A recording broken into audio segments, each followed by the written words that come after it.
Welcome everybody for episode 2 of 2120 Marketing, and this is a little experiment that we started last month where we want to encourage people to jump in and join the discussion, and we're going to be talking about different ways that print and mail businesses in the 20th century can really use 21st century marketing to continue to grow and evolve in those spaces. So that's a little bit of background on the show and what we're trying to do here. My background, I'm Spencer Powell. I'm the inbound marketing director at TMR Direct. We're a 40-year-old direct mail company, and I joined a few years ago to start to help us bring ourselves into the 21st century. And so we offer online marketing services as well as direct mail now. And I'm going to flip it over to Richard here, and he's going to introduce himself. Glad to see all of you today again, or wish I was seeing all of you again today. I don't see anyone through my screen, but I hope you're there. I'm the 20th century part of 2120 Marketing. Yeah, this Google Plus stuff is, pretty technical. Yeah, and I think we've got a little bit of delay on the video again. Spencer, as I was telling you earlier, I'm in a booming big metropolis of Perry, Georgia, with a total of 12,000 people, and our internet is just not that great. So apologies for that. I'm working on it. We will be talking about content marketing again today and probably digging into a little bit about where the ideas come from. But before we start that, I'd like to go over a little bit of mechanics. You can join us via Twitter if you'd like to send a question, and we'll respond directly to your question. The hashtag is hashtag marketing2120. Hashtag marketing2120. If you're on my website, you'll actually see a Twitter feed next to the screen, and I think Spencer has got one below the screen on his website. So please send us a tweet and ask a question, and we'll respond to content marketing, so Gotcha. We can be clear what we're doing. Yeah, we don't just want to be writing for fun, huh? That's it. Yeah. So yeah, sorry about the technical difficulties there, guys. But yeah, last week we talked about content marketing and really what it is, and dove into that aspect. Today we want to take another step and talk about what are some channels, some ways to get started. But like Richard said, what is the goal? Why are we even talking about content marketing? And honestly, the goal is we want to get new business, right? I mean, want to grow revenue. So we look at, you've got all these traditional channels that you can use, and now we've got some new channels, and a lot of those are online and leveraging your website and content marketing. But yeah, I think it's important to start with that, and I think, Richard, you'll agree that if we're going to do any of this, the goal is revenue, right? It's good to make money. Agreed. Yeah. Absolutely. The idea is to use content to attract people that are interested in your business, and in doing so, establish a relationship with them, get in touch with them, and gain new customers. And let's underscore this: gain profitable new customers, because I know in the printing business sometimes a new customer might not be a good thing. We'd like to get customers that are engaged with us and interested in using the services we offer, and that produced a revenue and a profitable revenue for us. We're doing content marketing right now, Spencer. A Google Hangout is content, and we're actually recording this, and it'll go on our websites. But what are some of the kinds of content that companies use when they do content marketing or inbound marketing? Yeah, I mean, there's tons, right? I mean, I feel like one of the most common forms, and I think we talked a lot about this last time, but is blogging. Blogging is a great way to produce content that your target audience is looking for. But video is another one. So like you said, this is a form of video, but there's different forms. You can just do a quick interview with somebody, asking them, a quick question, or could be for an FAQ, something that maybe your sales team hears a lot. We do some webinars at our company, and those are kind of another form of video. But yeah, there's a lot. What other types of content kind of come to mind for you? I usually gravitate, I'm a writer first, so I usually kind of tend to gravitate to the written forms, and that's blogging, as you talked about, but also case studies, white papers, any kind of what would have been in the olden days a printed report. That content can be valuable, especially as a downloadable if it's on your website. And then some of the others I can think of, there's some real specialized formats that you can play with. You mentioned presentations and webinars. Have you ever heard of Prezi? I have, yeah. Yeah, Prezi is cool. It's basically a big whiteboard that you can draw on and then zoom in and out on. And if you're a techno geek like me, you can get lost in that stuff, and your wife will have to come pull you away from the computer. Yeah. What else can you think of? Yeah, well, we do a little bit of podcasting too, and I know a lot of people like to listen to podcasts. It's kind of your, just like YouTube really becomes your own TV channel, your own TV station. Podcasting is like having your own radio station almost, and you can talk about things that your audience cares about. And I think that's, with all these forms of content, the whole point is that, like we said, the whole point is to get new revenue, new business. So how do you do that? You talk about and get in front of your audience with things that are important to them and that will impact their business in a positive way. Yeah, absolutely. And you made a key point there. It has to be interesting to your audience. So the best way to come up with a topic or to come up with an idea is to think about questions that your customers have asked, or questions that someone has asked you online, or something that you've seen in the social media stream, and use that as the format for your content. But what other ways to generate ideas can you think of, Spencer? And then I guess the second question there is what is it about the content that is attractive? What are the do's and don'ts?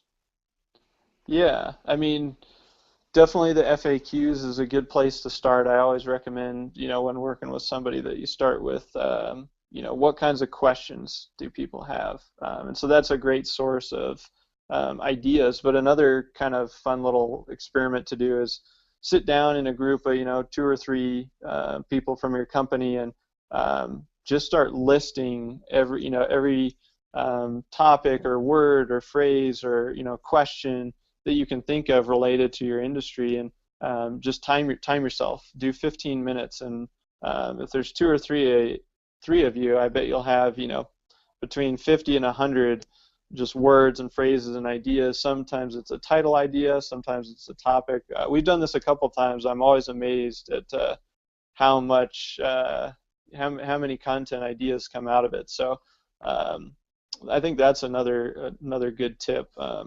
What did you ask me next? I already forgot. I got stuck on that one. What is it that makes content attractive? Gotcha, yeah. So, the way I think about it is ask yourself kind of the question, what makes content interesting to you when you're reading a blog post or a news article or anything? And it adds some form of value to you, whether that value is it gives you a tip that helps you, or it is starting to help you solve a business problem. It's funny, it's just entertaining to you. That's value. So there's lots of different types of value, but I think that's the key, is it's got to be valuable to your audience. And so you can even try like writing an article and sending it to some of your clients and saying, hey, was this interesting? What did you think? Get some feedback. But I think the key is don't just crank out a blog post and say, great, I did one. I've got it Yeah, out there. Think yeah. about, how is this going to help somebody? And I think if you come from that basis, then you'll find yourself doing the right things. But what do you think are some of the wrong things to do when creating content? Well, the wrong thing is to be boring.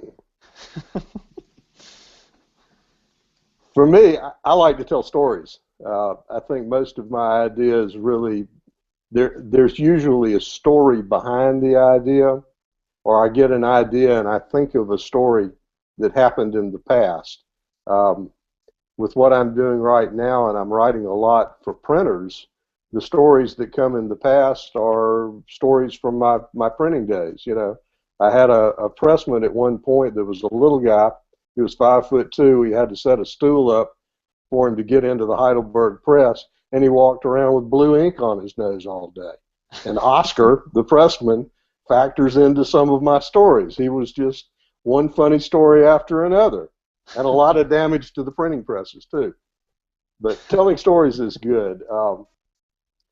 Events, people that you encounter, especially if you're in a local business and you're using content marketing, you're using inbound marketing.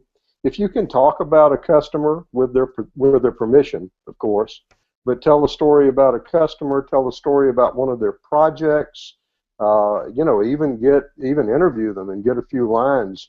It's soft testimonial, and it's very effective because it shows what you did, not for someone necessarily, but with one of your customers in conjunction with them. And that's what you're trying to establish. Is you're trying to establish relationships with folks that you don't know now, that might see the content and become engaged. Yeah. That's some ideas. The downside, the boring side, is when you pick a topic and you write on the topic and you add a few links. And you mentioned just a minute ago writing on keywords, which is a good idea. But I've also seen lots of blog posts where it was just so keyword rich it made no sense whatsoever. Mm-hmm. Yeah. Yeah. What is with content? How does the mechanism work, Spencer? If we produce a video, if we produce a blog, if we're going to do a webinar, I mean, we can do things all day long, and if no one knows about it, it's like the tree falling in the woods, right? Does it matter? What do you think? Yeah, it's a good point. And I mean, just like anything, if you produce it, then you have to get some way to get people to it, to consume it. There's lots of different ways that you can promote it. I mean, one way is SEO and search engine optimization. So, we're talking about keywords, and you have to find that balance between, not just stuffing your article full of keywords, but you do want to include the right words so that Google can help your target audience match up with your content when they're searching for a certain topic or question. So that's one way. But building an email list, or even if you have got a mailing list and you produce an ebook, you could mail them that, and you can do that. But I think we've talked about how it can be advantageous to have a downloadable version on your website, so you can email your list and drive them to your content. And then social media; those are kind of the three big ones that pop into my mind for distributing content: SEO, email, and then if somebody's following you on social media, why are they doing that? They're obviously thinking that they're going to get some sort of value from that. Otherwise, why would they click like or follow you on Twitter? It's because you're sending them good information. And so we look at the social channels really as just a way to share the good information that you're creating. Yeah, I agree. I think, and we talked about this a little bit last time, I think a lot of folks my age that came into social media kind of with this question look, do I really want to get involved in this? They thought of it as just another advertising platform, Mm-hmm. and social media is completely different. I've very much enjoyed getting involved with Twitter for the strangest thing. I never thought I would be involved with Twitter. It just seemed stupid to me to begin with. But And now there, you're tweeting up a storm, right? yeah, there are conversations that go on there. You actually make acquaintances and friends. It's fun. And you do share information, and you can find good information on Twitter in little short snippets with a link. And that's where a lot of the ideas that I use to write on come from. Um, Yeah. Now you're doing some more complicated content, podcasts, for example, or video. What would you suggest for a printing company or a direct mail company? How would you suggest that they start out, and what would you suggest that they consider if they want to get into something a bit more complex than just writing a blog on their website? Yeah. Well, I think even if you are doing a blog, I'd probably take some similar steps, and it's almost it's like you're getting your website ready to produce content, and so the first step really is having a content management system, and probably a lot of you have heard of maybe WordPress or Joomla or Drupal. There's a lot of open source platforms, but basically at the root of it, a content management system or a CMS is just a platform that allows somebody that doesn't know how to code websites update and make changes to websites. So if you can edit a Word document, you can edit your website. And for me, I don't know how to code, so I need a content management system to update these things. So I think that's really the first step. And usually a lot of them have a blogging platform built in, so it makes creating blogging content very easy. To do some more advanced pieces of content like a webinar or a podcast, you just need a couple of extra tools. I know for webinars we use GoToWebinar, but I know there's a bunch of similar platforms like WebEx, and I'm sure we could rattle off a number of them, but they allow you to host a webinar. And podcasting, we bought a microphone for $80 or something, and you just download a free recording tool, and there you go, you've got an audio file. But I think it all starts with that content management system and having that ability to upload photos or text or video to that platform. Yeah. That you made one point there, and I want to go off on it a little bit. You were talking about the cost of getting involved, and the cost of the software, the cost of what you're going to be using is low. What you're investing with a lot of this is you're investing time. I like WordPress. I've used WordPress for years for blogging, starting with their WordPress.com and then going to hosted WordPress sites. But WordPress is absolutely free. Yeah. And you can buy themes for WordPress that are very developed and will give you all kinds of functionality for $60. You can buy multiple themes for $60. There are plugins for WordPress sites that will do anything that you can imagine. If you want to manage events on WordPress, you can find a plugin. If you want membership on your site, you can find a plugin. It's wonderful.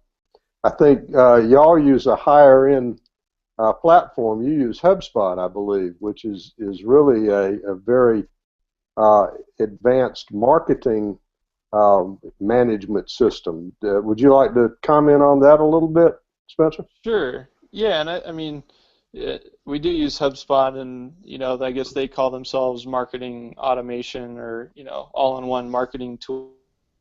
And so the content management system, that piece of it that actually manages and your content pages, is just a part of it. And then they have a lot of other tools in there that allow you to feed in social media and conversion pages where you can start converting more leads, and they've got an email tool. But these are all things that, there are free versions of them as well. So, you talked about WordPress and how you use WordPress. I know MailChimp is something that we use sometimes with certain clients, because you can have up to 2,000 email subscribers on your list and use their service for free. And so you can take those forms and put them on your WordPress site, and You can use things like Hootsuite for social media to manage your different profile accounts. And so, I mean, there's so many tools out there. I think the key is just identifying, and always going back to those goals and saying, okay, what am I trying to do? Who am I trying to reach? And what tools are going to best enable me to get in front of that audience? Mm-hmm.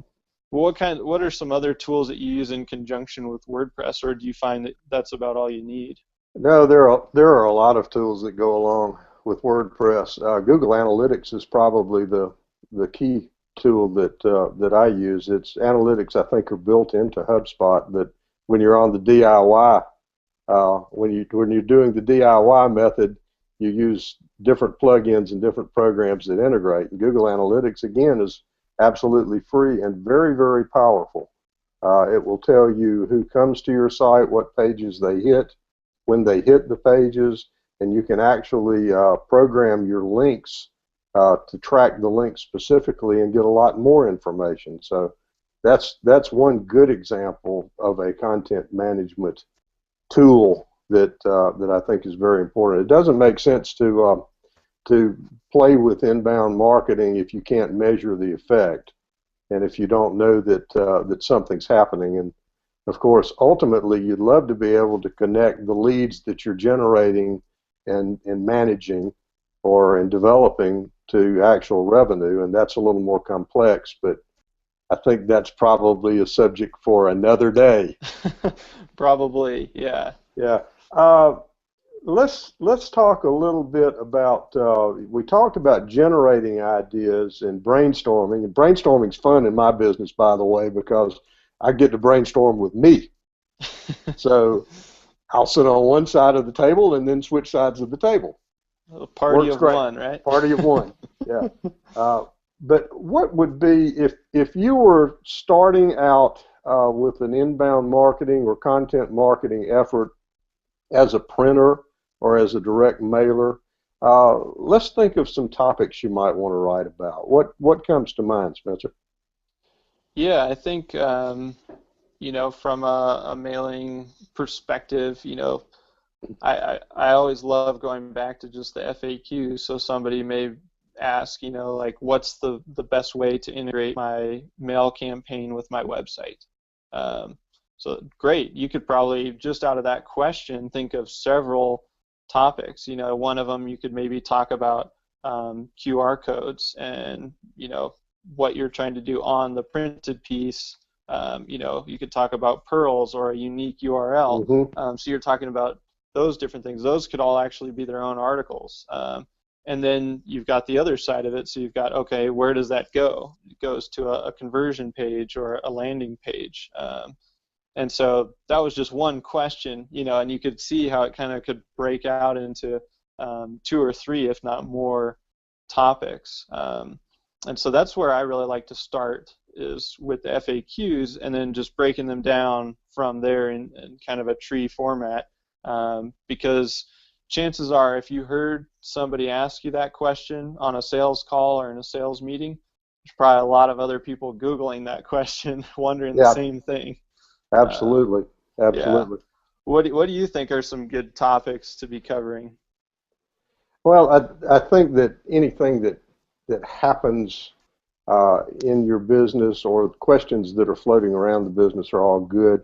I've written a lot in the past about sometimes the history is interesting to write about. How did this develop?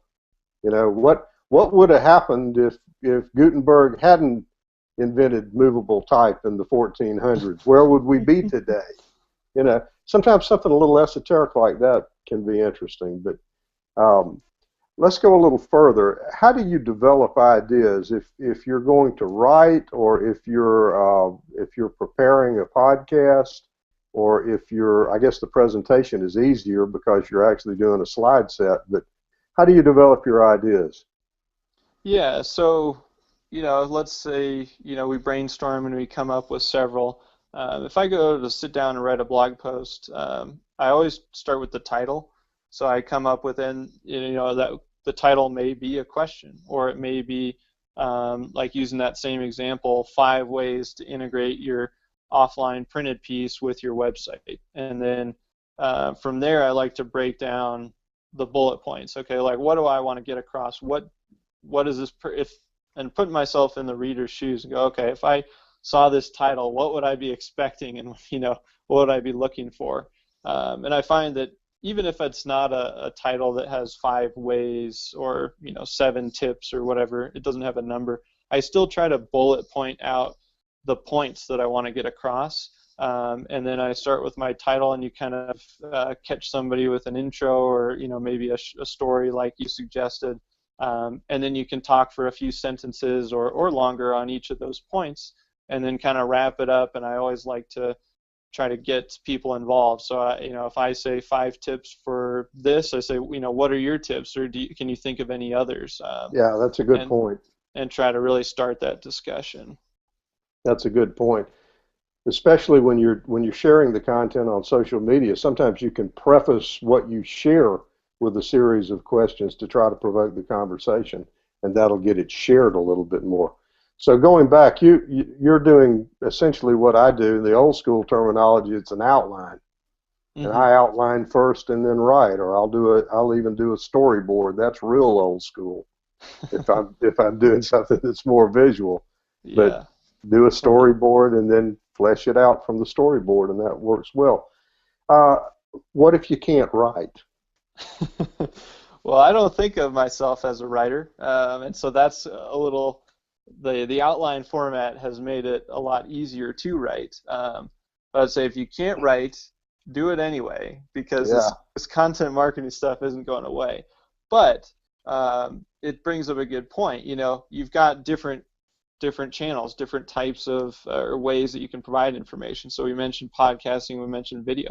If you can't write, maybe audio is your thing, or maybe getting in front of a camera is more of your style. So maybe pick one medium, whether it's written, audio, video, and audio, and make that your primary channel, but then repurpose content. We could talk probably a whole another hour on repurposing content, but if you did a short video on a certain topic, have somebody on your team or yourself just kind of write out what you talked about, so then you've already communicated it, and you just need to put it on paper. And now you've got a blog post with a video you can slide in there, and you've got an extra valuable piece of content to share. So. Good. We need to wrap up. We've run through a half hour and 10 minutes again. I don't know how that works. Something funky with the clock, I think. It's something funky with the clock, yeah. I guess the last point I'd like to make, going off of your last comments, is content marketing can be a group effort. And this is something that you really might be surprised at the talents that you have in-house. You may have a writer in-house. You may have a videographer in-house. Definitely this is something to get the other members of the team involved in, and getting them involved in the promotion of the content through social media is also a great idea. That's another topic. Yeah. So to segue for next month, we're going to do this again on the 20th of March. And we're going to talk about an acronym, and it's not my favorite acronym. SEO, Search Engine Optimization. And unfortunately, this is one of those things from the old school that I don't want to know about. But it's necessary if your website is going to be effective for your business. You have to know some of the basic rules of SEO. So next month's broadcast will probably consist of Spencer doing an awful lot of talking and me standing there with a glazed look on my face. It'll be fun. It'll be fun. So thanks for joining us today, and hope you'll come back next month and join us again. We'll be posting the pages on the websites for those of you that would like to tune in later, and hope you'll join us next month. Spencer, it was great. Yeah, it was a good one. Thanks, Richard, and we'll do it again.